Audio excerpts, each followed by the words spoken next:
Well, former West Ham and England forward Dean Ashton, and Norwich, of course, will be on co-commentary duty for talkSPORT at the London Stadium. He joins us now. Dean, morning, Dean. Morning, Dean. Good morning, chaps. Good morning. Tricky one, isn't it? How do you see it? West Ham desperate for points, Chelsea desperate to find consistency. How do you see this one?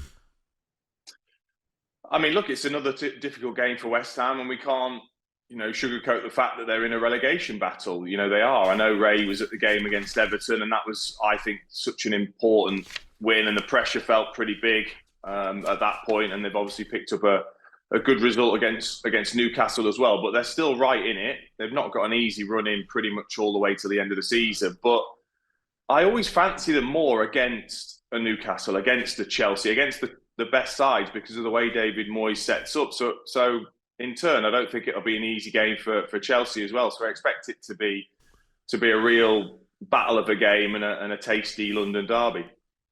Dean, for me, I think West Ham's team more or less picks itself, doesn't it? But Chelsea, you look at some of the players they've got and what sort of formation they're going to play. Sterling's now back. Felix can play up front now, who looked very lively before he got sent off against Fulham. So for me, it's all about team selection. Can he get the right selection, Graham Potter, and get it right? Because sooner or later they will click, won't they, Chelsea? With the players they've got, it's a matter of when it's going to be clicking for Chelsea's point of view.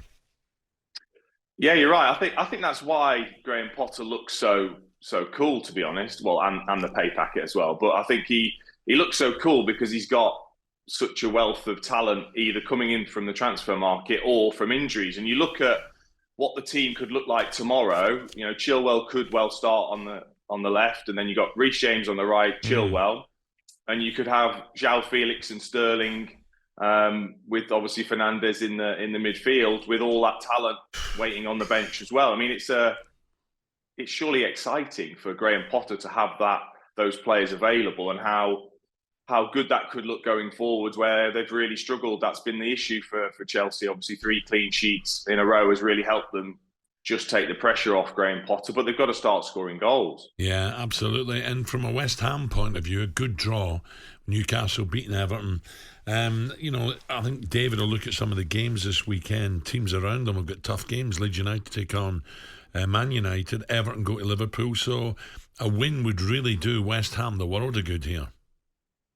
It would, and to be able to do it early as well, before anyone else plays, I think it can always be important when you're down there mentally for the sides. And David Moyes it's not going to be pretty. Let's put it that way. He's gone to a back 3 in the last couple of games, and it's worked. It's shored them up. They'll be play on the counter attack as they tend to do under David Moyes. So I just think he and the players have got enough experience to pull themselves away and get the results they need, but I don't expect it to be particularly pretty. Yeah, Dean, we were talking earlier about Harry Kane loves to score against Leicester, as the song, but Harry in particular. Did you have any teams that you played against you thought, lovely, always score against these?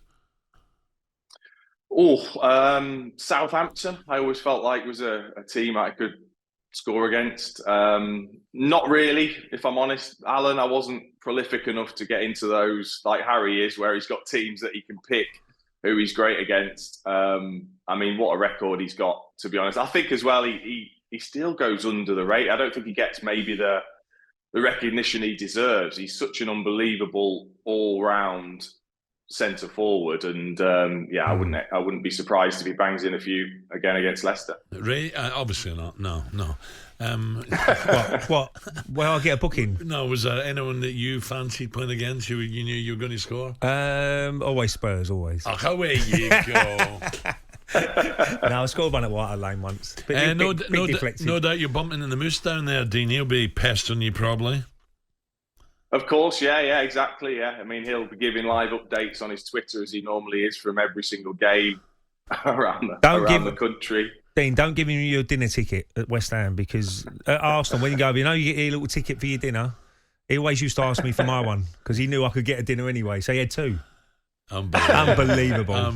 He goes around everybody. If you use your dinner ticket, he knows the chef as well there, doesn't he? So he normally gets some food brought up to him to wherever he's sat as well at West Ham. He knows every single chef at every single club. Chelsea as well. And also, if there's a queue, he just goes straight to the front, doesn't he? Yeah.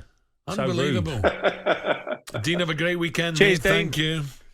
And you boys. Dean Ashton there, so don't forget, talkSPORT exclusive. He does, he just walks past. I still remember the time we was at Chelsea and we were sitting right next to the Chelsea fans on the far right hand side of the press box. Oh, it was so funny. Tell us again. So they're playing Brentford. And you know what Moose like? He loves a little interview. And Brentford TV or something to do with Brentford have asked him to do his analysis at half time for him. Oh, yeah.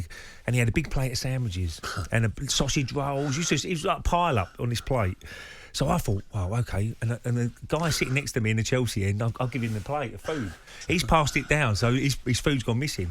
So he comes back after his interview and he sits down and he's looking around. He's going, "Where's my food?" And I said, "Oh, the steward just took it away. I didn't know you wanted it." He was fuming. I've never seen nothing like it. And you can see now the Chelsea fans are start giggling. And there's a lady who's sitting holding all these sandwiches. And he give it back to him and he was like, he's agitated, Al. I've never seen someone so agitated by his food going missing. Apart from in Rio, Copacabana, when they ordered burger and chips. Burger and chips. That was another corker. Classic. Absolute corker. talkSPORT Breakfast with Alan Brazil. Thursday and Friday morning, 6 till 10. On AM, on DAB, via the talkSPORT app and on your smart speaker. talkSPORT.